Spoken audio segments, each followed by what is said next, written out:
What's up mga idol? May bago na naman tayong Maxi scooter from Bristol Motorcycle, Maxi 160. Sa itsura pa lang nito, meron tong kamukha mga idols. Siyempre, ang X-Max, no? Kung kayo po ay walang budget pambili ng X-Max, eto, mas mura at mas affordable. Kaya mga idol, dito tayo ngayon sa Bristol Group, Pangasinan at meron ng available unit dito. Tingnan nyo mabuti ang kanyang front face. Talagang ginaya yung X headlight design ng X-Max, ano. At syempre, pati yung kanyang pinaka windscreen at yung signal light. Mga idols, kung kayo po ay gusto bumili ng mga scooter, maraming model ang available ngayon sa Bristol. At talagang gusto nilang i-dominate ang 160 category, ano. 4 na model na ang pwede nating mabili sa kanila. Ang presyo ng Maxi 160 ay merong SRP 148,800. Kung bibili nyo ng cash, meron pa kayong less 10,000, 138,800 na lang. Para sa installment naman, ang total cash out naman nila ay 53,465 and monthly payment 24 months 7,044, 36 months 5,390. Yan po ang installment parang sa in-house financing. Meron pa silang ibang mga financing dito gaya ng Security Bank kung saan mas mababa ang down payment 22,320. And kung gusto natin yan mga idols, pwede kayo mag-send message sa Facebook page ng Bristol Group Pangasinan or send message sa ating Facebook page mga idol. Tutulungan natin kayo. Kita naman po ninyo ang mga ilaw ng bagong model na to. Aba, X-Max yung kanyang istura plus LED ang nilagay nila dyan. Lahat-lahat na yan mga idols, from headlight, daytime running light, signal light. Kasama na rin ang pinaka-tail light natin. Napakalinaw at very clear ng kanyang ilaw dyan. Kita nyo pag nag-brake tayo, ang tindi, di ba? Ang gandang tignan. At syempre yung signal light natin, left and right, ay talagang very visible, lalo na kung nakasunod ka. At mga idols, leave your comment sa ating video. Anong masasabi nyo sa pinaka-design ng bagong Maxi 160 kung saan gayang-gaya talaga ang X-Max na model. Ano? Kita nyo yung pinaka-front headlight, yung daytime running light niyan, dyan sa bandang babayan. Ayan yung kanyang daytime running light. At ang kagandahan dito mga idols, sa model na to, mayroong sariling switch or button ang mismong ilaw natin dyan sa front. So, pwede nung i-switch off yan at pwede mo ring patayin. Depende po sa inyo yan, mga idol. Pero para sa akin, habang tumatakbo ka, mas maganda naka-turn on yung ilaw mo para visible at added safety para sa mga rider yan. Kita nyo yung pinaka-low beam. Ayan, yung kanyang pinaka-ilaw at yung pinaka-high beam niya. Plus, ang ating pinaka-signal light ay nandun naman sa ibabaw, sa tabi ng windscreen. Ano? At ito naman, ipapakita natin sa inyo ang kanyang dashboard at yung kanyang panel. Kita nyo, parehong-pareho sa X-Max, di ba? Sa bandang baba, yan naman po makikita nyo yung pinaka-RPM niya, no?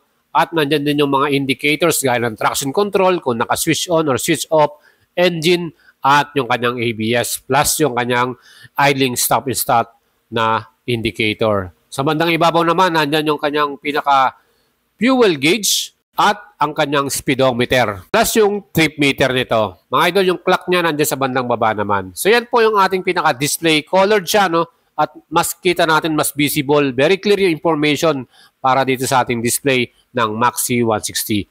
Yan. Pag tinurn on mo yung inyong pinaka-idling stop and start, ayan, makikita mo yung color green na idling stop and start indicator. Ibig sabihin, naka-turn on na yan.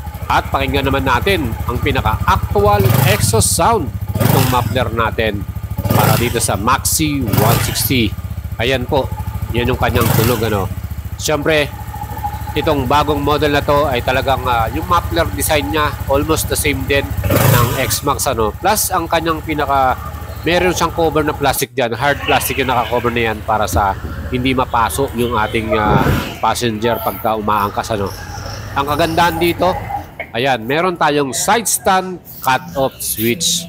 Another safety features. So kung gusto mong i-turn off ang engine mo, gusto mong patayin ng makina, pagkatapos mong mag-ride, i-side stand mo lang at mamamatay na yung engine natin. Tingnan naman natin ang kanyang engine type. 160cc ang total displacement nito. Single cylinder, 4 valves, malakas ang makina, single overhead camshaft, liquid cooling na to, at syempre fuel injected plus CVT transmission. Ganun kaganda yung ating pinaka-engine type dito. Max power 15.8 HP at 8,500 RPM. Max torque naman 14.7 Newton meters at 6,500 RPM. Bore by stroke ng sukat ito 58 by 58.5 Kaya mga idols, pagdating naman sa ating chassis, ang front suspension nito, ang ginamit nila ay telescopic works. Mga idols, sinubukan natin siyang i-bounce, no? Okay naman, maganda yung laruan nito. And hopefully makahiram tayo ng actual unit at matest ride natin ang Maxi 160. Hiram tayo sa Bristol motorcycle. Ano? Ang rear suspension naman ito, dual shock absorber. At kagandahan, meron pa tong sub-tank. No? So pwede natin i-adjust yan. So ang kagandahan dyan, pag meron tayong passenger, I believe magiging komportable at magiging smooth ang ride natin dito. Hindi nakaka-stress para sa ating ride. Plus na rin sa ating passenger. Mas komportable at mas magiging enjoy tayo dyan.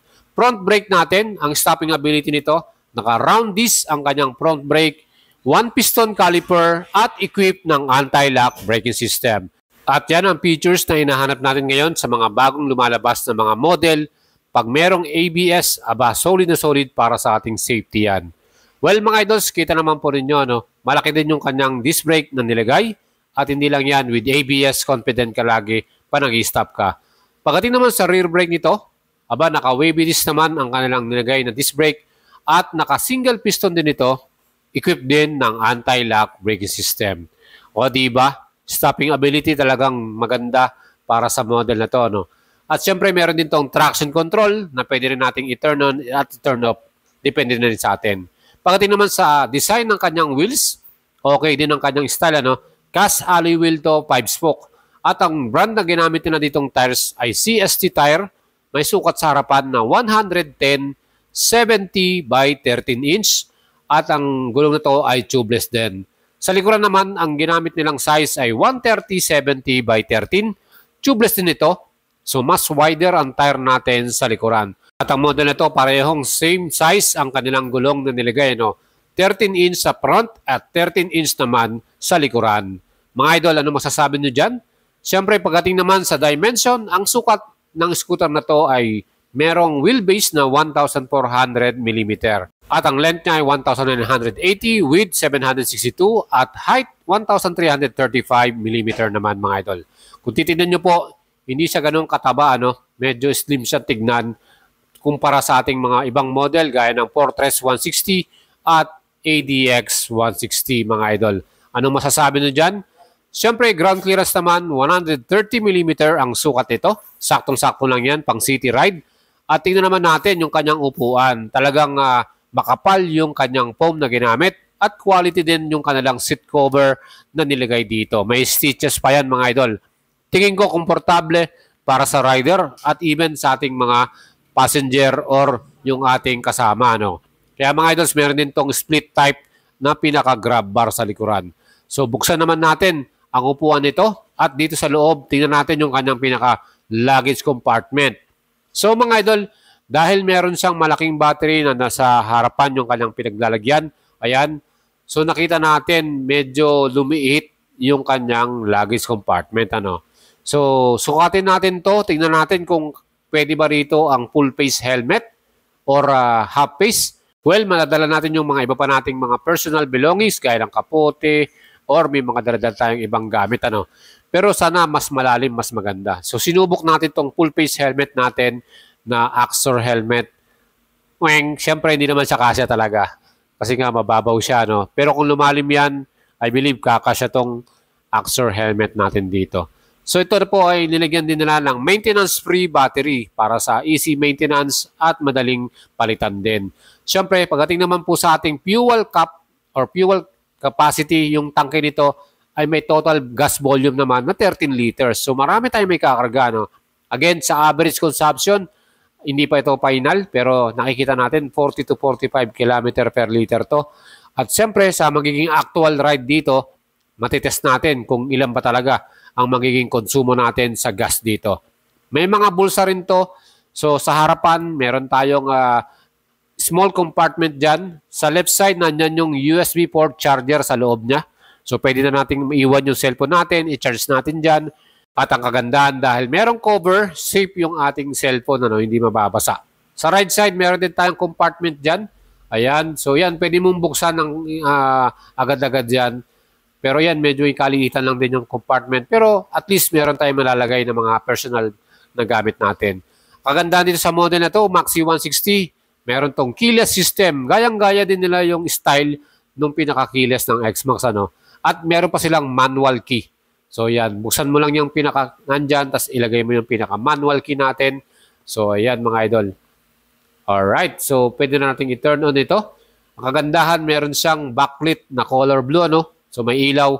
Ang kagandahan kasi pag may ilaw, lalo na sa gabi, makikita natin kung saan nakaturo yung ating pinaka-keyless, ano.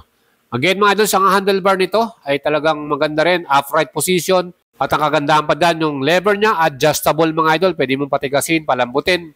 Depende sa inyo yan. Left and right handlebar, parehong naka-adjustable levers yan. So meron tong passing switch. Ito yung mga switches and buttons natin sa ating handlebar ay meron ding backlit, ano. Meron ding ilaw yan. So yung ating signal indicators, yung ating high and low beam, at busina nasa left side.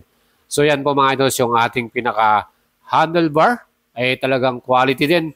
Siyempre yung ating namang right handlebar, nandiyan naman yung idling, stop and start system, switch natin, pwede natin i-turn up, i-turn on, plus traction control. Meron din tayong switch dito ng ating ilaw, ano. Ayan, pwede mong i-turn on yung ating ilaw, pwede mong patayin, depende po sa inyong preference yan. Kaya mga idol, pagdating dito sa bagong model na Maxi 160, aba talagang sulit, ano, dahil maganda yung design niya, maganda yung pagkakagawa niya. Hindi lang yan, modern at advanced na rin yung features nito. Dahil na rin sa kanyang dual ABS at traction control, LED lightings, keyless system, colored LCD display, at syempre yung kanyang USB charger. Plus malaki din yung ating compartment at yung ating pinaka fuel tank 13 liters, ano. Sulit na sulit ang bagong modelo na to. Kaya mga idols, ano masasabi ninyo? Mag-leave kayo ng comment sa ating video. Kung gusto nyo bumili ito mga idols, available na yan sa mga Bristol Motorcycle Store. And kagandaan nga, meron na rin itong center stand at side stand kung saan meron din cut-off switch. Pwede natin i-switch off ang ating engine dyan. Kaya mga idols, anong masasabi nyo sa bagong model na Maxi 160? Yung kanyang windscreen malaki din, pero yun nga hindi siya adjustable. At ang seat height po nito ay 746mm. And sinubukan nating mag-upo dito. At yan po, talagang 5'6 tayo mga idols, flat-footed tayo dito. So perfect tong model na to sa mga mababa rin ang height, 5'3", 5'4", kayang-kaya nyo to. Ang kanya naman total weight ay 136.7 kg. So may kagaanan din to. So mga idols, ano pang hinihintay ninyo? Bagong Maxi style scooter ng Bristol, Maxi 160. Again mga idols, salamat sa inyong pagsuporta, pagnood. Don't forget to subscribe to my channel at supportahan nyo sa ating Facebook page, like and follow na yan.